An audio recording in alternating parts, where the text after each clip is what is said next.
Ça te dirait de voir Backseat jusqu'en 2027, 2040 même? Eh ben c'est possible, mais pour ça on a besoin de toi. Backseat, c'est une émission qui tient à son indépendance, c'est pourquoi nous avons choisi de faire reposer une partie du financement de l'émission sur notre public. Chaque épisode coûte 13 000 €, ce qui comprend toute la logistique, mais surtout les salaires de chaque personne intervenant sur l'émission. Pour pouvoir diffuser toute l'année, nous avons besoin de 30 000 € par mois. Alors rends-toi sur KissKissBankBank, choisis l'abonnement que tu préfères et profite des contreparties que nous proposons en échange, comme le fait de voir l'émission en intégralité sur YouTube dès le vendredi matin, ou l'adhésion au Club Backseat qui donne accès à plein d'avantages. Si chaque spectateur régulier donnait 1 € par mois, nous pourrions produire Backseat pendant de nombreuses années. Alors rendez-vous sur KissKiss pour soutenir cette belle émission. Et tout de suite, ta VOD. Bonsoir à toutes et à tous, bienvenue sur Backseat, bonsoir le public. Merci à vous d'être là, merci beaucoup, très heureux de vous accueillir, chers amis, ce soir sur une émission exceptionnelle, une émission Backseat au cours de laquelle on va parler de beaucoup de choses, on va parler de politique avec mes chroniqueurs, on va recevoir des invités exceptionnels, Raquel Garrido qui passera nous dire quelques mots dans l'émission et Marie-Lise Léon, la secrétaire générale de la CFDT en invité politique. Mais avant ça, on va rencontrer mes chroniqueurs, mais avant ça, on va rencontrer une personne exceptionnelle. Je vous propose d'accueillir sur ce plateau le premier invité, il est le réalisateur de films d'animation, notamment connu pour la série Last Man, sortie en 2016. Et le 22 novembre prochain, il sort son nouveau bébé, Mars Express. Un tonnerre d'applaudissements pour Jérémy Perrin.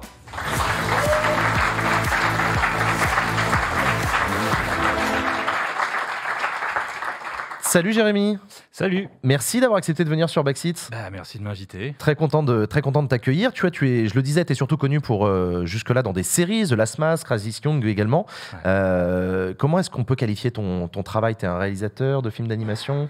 Bon, on peut dire juste réalisateur, hein, je pense. Je veux dire, les réalisateurs de films en vue réelle ou de cinéma live, on ne précise pas réalisateur de films en vue réelle. C'est vrai, t'as raison. Donc, normalisons ce truc-là aussi pour l'animation d'être juste réalisateur. Eh ben, je suis parfaitement d'accord, tu es réalisateur. Alors, on t'a connu dans l'action fantastique avec The Last Man, on t'a connu avec Crazy Young qui était dans le post-apo. Là, Mars Express qui sort le 22 novembre prochain, on parle de hard SF. C'est quoi ton univers? C'est quoi ton genre?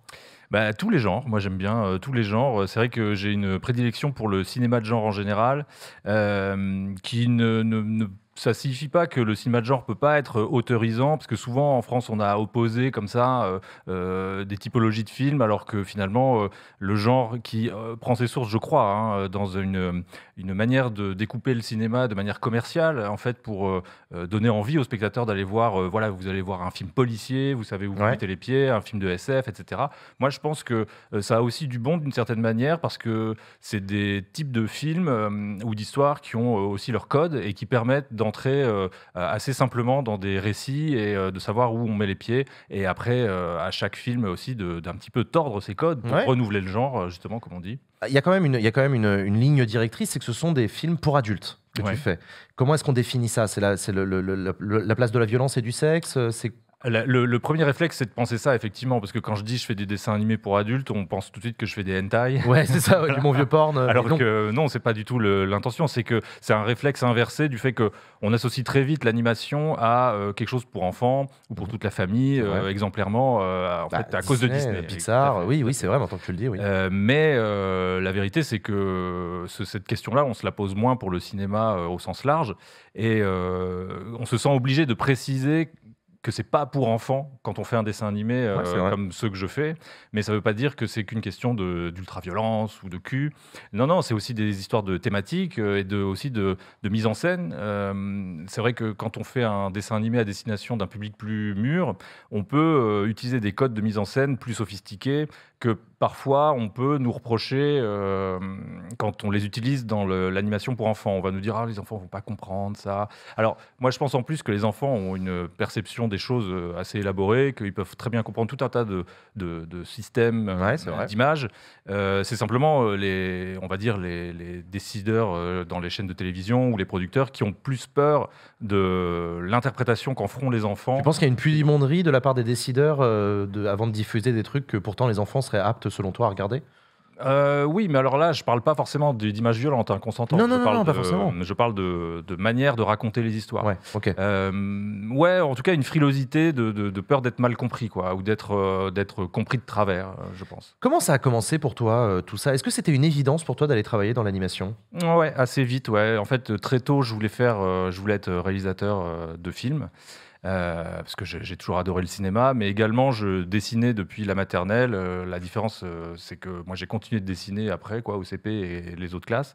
Et donc l'idée que je me suis faite, c'était de mixer comme ça mes deux intérêts dans la vie, le dessin et le cinéma. Et en fait, pour moi, c'était l'animation finalement. Non, mais ça a du sens. D'ailleurs, un truc que j'ai appris en préparant cette interview, c'est que la France, c'est le 3e pays au monde de production de dessins animés, après les États-Unis et le Japon. Ouais. C'est quelque chose que tu ressens, toi, la France, ça pèse dans ce game-là? Ouais, tout à fait. Moi, en fait, ça fait longtemps qu'on est sur ce podium-là, mais je le voyais pas forcément quand je suis sorti de mes études au Gobelin. Mais force est de constater aujourd'hui que énormément de travailleurs et travailleuses de l'animation en France participent à des productions américaines en particulier. Ouais. Alors il y a une communauté de Français au Japon, mais c'est un peu plus petit, alors que des séries comme Arcane sont intégralement faites en France, des séries qui sont achetées par Netflix comme Captain Lazero qui sont faites en France aussi, bien sûr. Voilà, il y a énormément de productions comme ça qui sont faites en France. Entre la sortie de tes études des Gobelins et aujourd'hui, il y a eu 15 ans qui se sont déroulés. Je suppose que tu n'es pas devenu réalisateur du jour au lendemain. Tu es passé par des étapes, ça a été compliqué ou dès le début, tu as lancé Non, alors c'est compliqué, ouais. On sort pas de l'école et tout d'un coup, il y a un producteur avec des valises de billets qui sonne chez vous et qui vous dit « Tenez, je suis sûr que vous êtes génial, prenez tout mon argent ». Non, ça n'existe pas, malheureusement. Malheureusement. Ouais. Mais non, par contre, ce que j'ai fait, c'est que, comme tout un chacun, j'ai bossé dans des studios à différents postes, à apprendre, en commençant un peu tout en bas. C'est-à-dire qu'au début, je faisais des photocopies et du clean, de model sheet. Alors là, je vais parler dans un langage que personne ne va comprendre. C'est les designs des personnages, voilà. Okay. Et il fallait les mettre au propre, et c'était sur Totally Spies, pour ceux qui connaissent cette série. Oui. Et à l'époque, je m'étais dit, vraiment, ce truc, ça va jamais marcher. J'avais vraiment pas du tout le nez creux. Mais voilà, aujourd'hui, donc je commençais là-dessus, et puis de fil en aiguille, on rencontre des gens, on bosse sur d'autres projets, on entend parler de clips qui vont se faire, donc je me suis retrouvé animateur. J'ai un peu bossé dans le jeu vidéo vite fait, ça n'a pas tellement abouti. Mais t'as roulé ta bosse sur plein de projets. C'est ça, voilà. Ouais. En fait, mon intention, c'était d'apprendre un peu tous les métiers qui font l'animation, et d'avoir une connaissance technique solide pour agrémenter mon travail comme réalisateur plus tard. Ton premier gros succès, c'est un clip que tu avais réalisé. Tu peux nous en parler un peu? On sortait déjà la patte de la science-fiction dans ce clip. Alors, toi, tu penses à Fantasy, j'imagine, pour le groupe Dai. Ouais. Parce que tu en as fait d'autres, sûrement. Oui, j'en ai fait d'autres avant, mais qui ont été effectivement moins connus. Mais quoique un parmi ceux-là avait déjà bien marché, mais peu importe. C'est vrai que c'est celui-là qui a vraiment fait, qui a explosé, vraiment. Qui a fait quelque chose comme 68 ou 69 millions de vues sur YouTube. Mais alors, justement, cette vidéo n'existe plus sur YouTube. Le clip a été ban il n'y a pas longtemps. Ah ouais, pourquoi? Ouais, attention à ce que vous allez montrer. Ouais, d'ailleurs, si on peut arrêter de le montrer, du coup, ce serait bien, parce que voilà. Mais c'est qu'à la moitié du clip que ça a. Ouais, je sais, je me souviens du clip. Voilà, oui, c'est ça. Mais alors attends, la question c'était quoi? Parce que j'ai fait des. La question c'est ce clip qui t'a rendu célèbre, et il y avait, enfin, ce qui t'a rendu célèbre. En tout cas, c'est celui que moi j'avais. De niche quand même, attention. Bon, oui, de niche, mais enfin voilà, et on voyait déjà l'inspiration SF. Ouais. Oui, alors c'est plus une SF horrifique, si on veut. Alors pour moi, c'était plus une sorte d'horreur cosmique. C'est un truc très Lovecraftien, effectivement. Mais encore une fois, déjà là, je jouais sur le genre, puisque la première partie du clip s'annonce comme une sorte d'histoire adolescente avec des amourettes et un peu de la drague, des trucs comme ça. Très, à l'époque, je disais que l'intro était un peu Sofia Coppola, quoi, et que d'un seul coup, ça virait à la Carpenter à la moitié du clip, quoi, et que c'était The Thing et Lovecraft, enfin voilà. Ouais, je vois. Et c'est cet effet-là qui a, je pense, été marquant pour les spectateurs et spectatrices de l'époque, et qui les a traumatisés pour beaucoup. C'est traumatisant comme mais moi je l'ai adoré. Est-ce que c'est compliqué d'arriver à faire produire de l'animé interdit aux moins de 16 ans, justement, puisqu'on parle de ce côté ban Ouais, c'était pendant longtemps impossible, en fait, et jusqu'à un moment donné où je sais pas, c'est la concomitance de beaucoup de choses qui sont arrivées, mais en l'occurrence, Last Man, ça a été possible parce que des responsables au service jeunesse de France Télévisions étaient des gens qui avaient à peu près notre âge, quoi, et qui, eux aussi, de leur côté, bataillaient pour créer une case horaire spécifique pour accueillir ce type de programme, quoi, d'animation plus âgés. En l'occurrence, France TV Slash, c'est entre 22h30 et 5h du mat Ouais. que c'est diffusé. Oui, alors pour la saison 1 de la semaine, parce que moi, j'ai pas bossé sur la saison 2, hein, je n'ai fait que sur la 1. Pendant la saison 2, moi, je faisais Mars Express. Je pouvais tout faire à la fois. C'était encore sur France 4 à ce moment-là, qui était une chaîne plutôt orientée ado à ce moment-là. Grâce à eux et grâce à mon producteur Didier Crest qui se lançait dans la production d'animation, lui, il venait plutôt du live.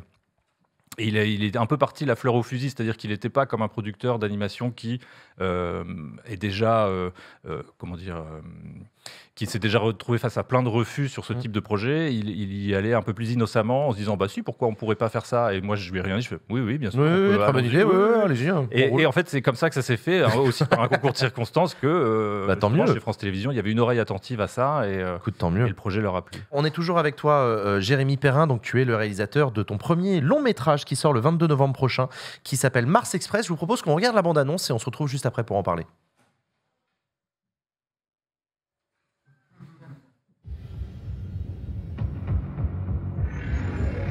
Chris Roy Jacker vous attend dans votre bureau. Aline Ruby, Carlos ne vous a pas fait entrer? Ah oui, lui aussi mise à jour. C'est ma fille, June. Elle a disparu et sa camarade de chambre aussi. Sa chambre est au campus Alan Turing.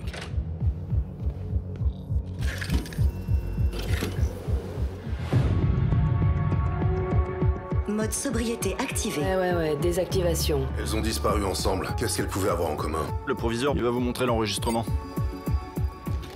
J'ai essayé de l'éteindre. C'est pour ça que l'androïde se défend. Désactivation.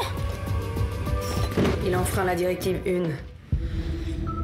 On a localisé l'androïde. Vous voyez ça? Il s'est pas laissé faire, le gars. Eh, venez voir par ici! Je comprends pas. Pourquoi construire un vaisseau spatial? Qu'est-ce que Juncho a fait à ce robot? Sa fille soupçonnait June de se prostituer. Regarde ce que je vois en thermique. Vous avez des prostituées humaines? Rien que du synthétique, mais nous nous considérons comme 100% humains. Pas vrai, monsieur? C'est un logiciel pour prendre le contrôle total d'un robot. On a bien vu ce que ça donne, des robots lâchés en liberté. Écartez-vous! Missile! J'arrive, Aline!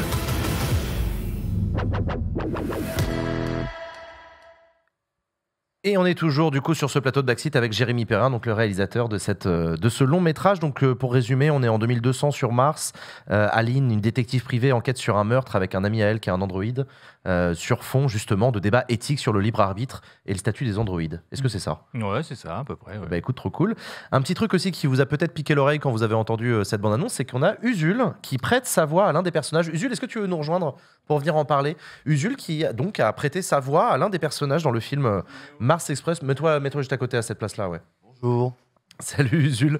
Avec ma voix. Avec ta voix. Tu nous expliques comment tu t'es retrouvé à... Bah, il m'a demandé, puis j'ai dit oui. C'est aussi simple que ça, hein, vraiment. Tu connaissais Usul, toi, Jérémy? Un tout petit peu.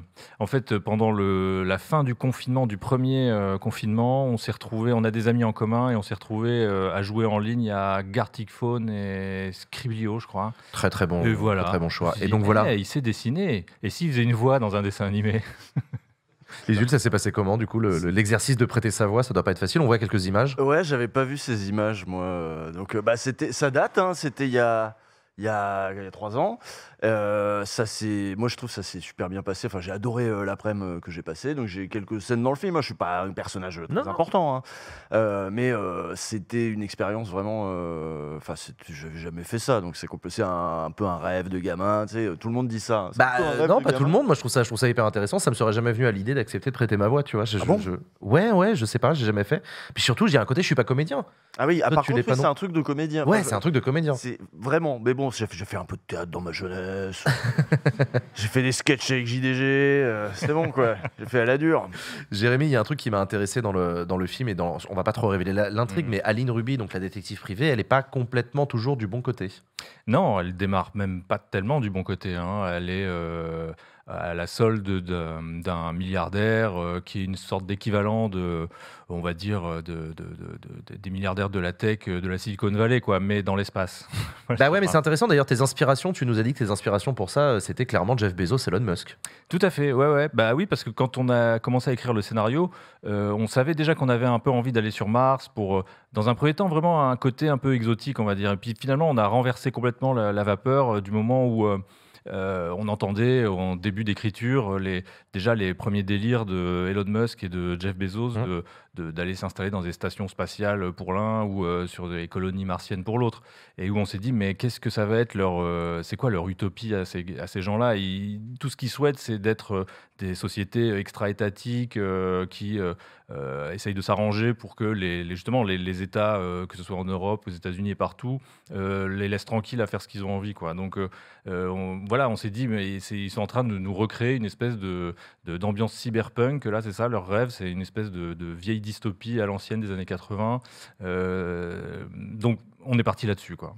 Et tu as entendu la chronique de Vincent tout à l'heure sur les questionnements éthiques autour de l'intelligence artificielle. Toi, c'est pas quelque chose que tu utilises, l'intelligence artificielle, dans ton travail? Non, on l'a pas utilisé parce que, faut dire que ce film, on a pris 5 ans et demi à le faire, hein, donc on l'a commencé il y a 6 ans. Et ChatGPT, Midjourney, DALL-E, tout ça, c'était, voilà, ça a popé, vraiment, on était en fin de prod. Et je me suis quand même posé la question, et c'est une question qui revient souvent quand je fais des avant-premières de la part du public, c'est avez-vous utilisé des intelligences artificielles pour ce film? Est-ce que tu le feras à l'avenir? Ça dépend du contexte. Je dirais, là, il y a une séquence du film qui pouvait s'y prêter, mais parce que ça aurait eu du sens vraiment pour le film. Mais sinon, je sais pas, c'est particulier. Je pense que j'ai pas d'avis totalement arrêté sur l'outil.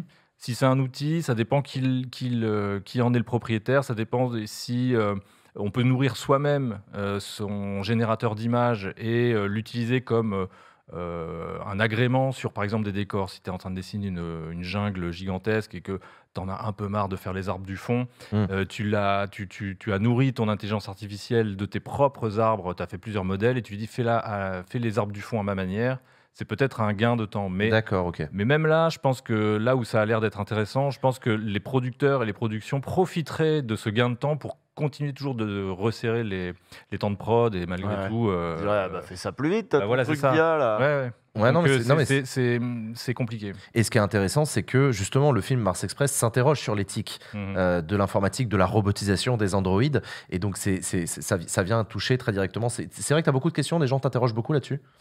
Oui, c'est ça, sur la question de l'humanité des machines, des robots, sur l'angle politique du film. Optimiste, pessimiste Moi, je pense qu'il y a tout intérêt à légiférer le plus tôt possible, effectivement. Alors, ça a un peu commencé, mais c'est toujours un peu timide, j'ai l'impression, parce qu'il faut quand même essayer de se projeter. C'est compliqué d'imaginer ce que ça va donner pour de vrai. Nous, dans le film, on est à un stade où les robots sont bien au-delà de ce qu'on a actuellement. C'est-à-dire qu'ils sont déjà sensibles, ils ont déjà des émotions, etc. Donc, le film a plutôt tendance à prendre parti pour eux, mais parce que c'est un contexte spécifique. Eh ben écoute, c'est super impressionnant. Merci beaucoup, Jérémy Perrin, d'avoir accepté notre invitation sur le plateau de Backseat. Donc je rappelle, Mars Express à découvrir à partir du 22 novembre prochain dans votre cinéma. On va marquer une petite pause avec un générique et on va continuer sur l'émission Backseat. Merci beaucoup. Un tonnerre d'applaudissements pour Jérémy Perrin. Merci beaucoup.